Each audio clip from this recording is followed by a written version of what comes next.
Ustazah, saya ingin sedikit berdiskusi begitu ya. Kita tidak menampik ya bahwa ada kalangan anak muda yang mereka itu mungkin, kita sebut sebagai sampah masyarakat. Nah, tadi kalau di awal-awal ngomong-ngomong soal sampah ini ada gitu ya, anak muda yang, gazebo gitu ya, yang mereka hanya nongkrong-nongkrong saja, nggak Gazebo itu apa? kerja, Gak jelas, nggak Bo. jelas, Bu. Itu zaman dulu itu kayak Oh, zaman iya ya. Indira. Hari ini gak ada kayaknya. Oh, nggak ada ya? Ada kata-kata Bo itu Iya. zaman kita itu. Oh, iya ya, Ustazah. Iya, baik, ya maksudnya mereka nggak jelas gitu ya, terus ya nongkrong aja, kemudian, sebagian tuh kalau yang merasa ada trauma dengan keluarga itu akhirnya mereka lari jadi anak pang gitu ya. Atau misalnya mereka itu ya terpaksa menjadi ya sekarang malah tambah banyak itu ya, yang menjual diri ya demi kebutuhan ekonomi dan sebagainya, itu malah tambah banyak sekarang ya Ustazah. Nah, eee, apa namanya, hanya saja gitu ya, nah ini ada gitu ya mungkin sebagian, eee, para guru kita lah ya yang memiliki kepedulian sebenarnya. Nah, mereka tuh mendakwahi mereka itu mendatangi tempat-tempat mereka gitu ya, bahkan nggak sedikit yang kemudian ya kita berdakwah ke diskotek lah gitu ya, karena, di sana itu banyak anak-anak muda yang tadi ya, yang salah arah gitu lah ya, salah pergaulan misalnya, kena pengaruh apa gitu ya, seperti itu, kena pengaruh, hedonisme lah apa. Nah, mohon, penjelasannya nih Ustazah, apakah apakah boleh yang seperti itu gitu? Karena kan tadi kita nggak boleh nunggu hidayah gitu, jadi kalau ada yang ngajakin ngaji ya udah gitu ya, di mana tempatnya gitu ya, atau yang memiliki kesempatan untuk berdakwah ya datanglah ke sana, ke tempat prostitusi apa segala macam. Nah, ini mohon penjelasannya Ustazah. Benarkah langkah yang seperti ini untuk kita ambil Hmm. gitu ya?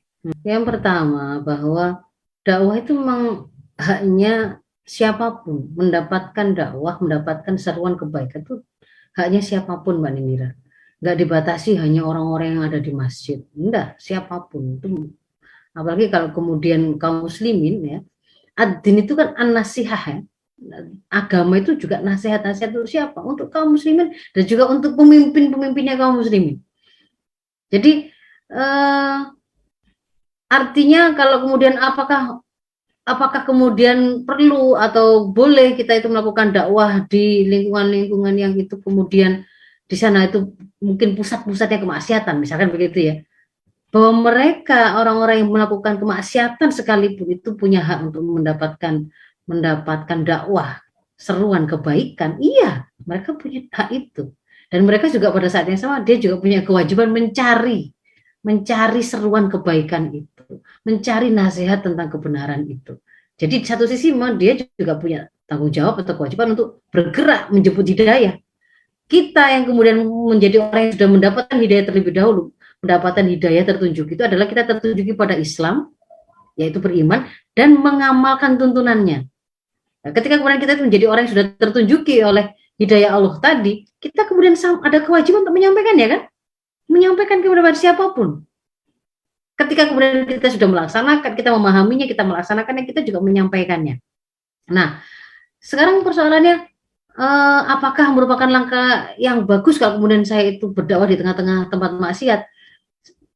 Dimanapun bisa dilakukan dakwah itu, tetapi kalau kemudian mau memilih di tempat yang itu sekiranya kerusakan itu mendominasi, maka harus dipastikan kapasitas diri. Kan begitu kan ya? Apakah kita ada pada kemampuan untuk kemudian kokoh memegang kebenaran, kebaikan ini?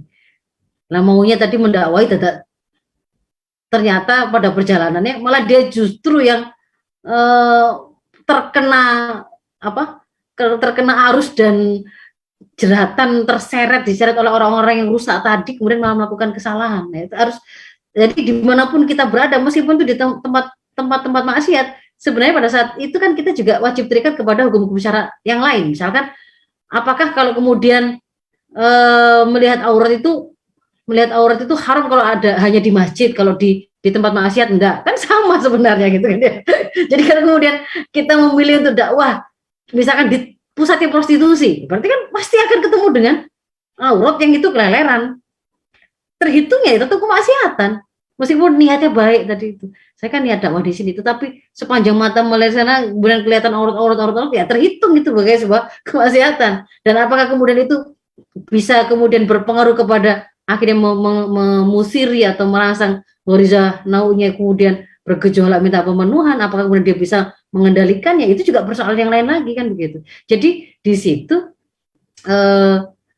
tetap berlaku hukum syarat dimanapun kita berada. Hukum syarat tadi kita harus tetap terikat kepadanya. Kalau kemudian di situ ada hal keharuman yang akan sulit untuk kemudian kita hindari, pasti kemudian kita melakukan keharuman di situ, berarti kan kita akhirnya melakukan sebuah pencampuran ya antara niat baik untuk berdakwah dengan melakukan keharuman. Nah, yang seperti ini mencampurkan yang baik, yang hak dengan yang batil itu yang kemudian tidak boleh kan begitu. Kalau misalkan tidak ada kemaksiatan yang kita lakukan, pada waktu pengajian dilakukan meskipun itu desentralisasi perzinahan, tetapi mereka paham bahwa dikasih keterangan pada waktu menghadiri pengajian wajib menutup aurat. Lalu kita hadir di situ menyampaikan dengan bahasa yang lugas, tapi dengan pendekatan yang bisa mereka pahami sesuai dengan level berpikir mereka, dengan mengangkat fakta-fakta yang dekat dengan mereka, diksi yang bisa mereka terima, dan penjelasan yang membuat mereka paham dengan mudah. Ya, nah, kan begitu kan ya. Tapi kalau kemudian saya mau mendakwahi tukang mabuk dengan cara biar dia nggak ada jarak dengan saya juga ikut-ikutan ngincip sedikit, ya tetap berlaku keharuman di situ.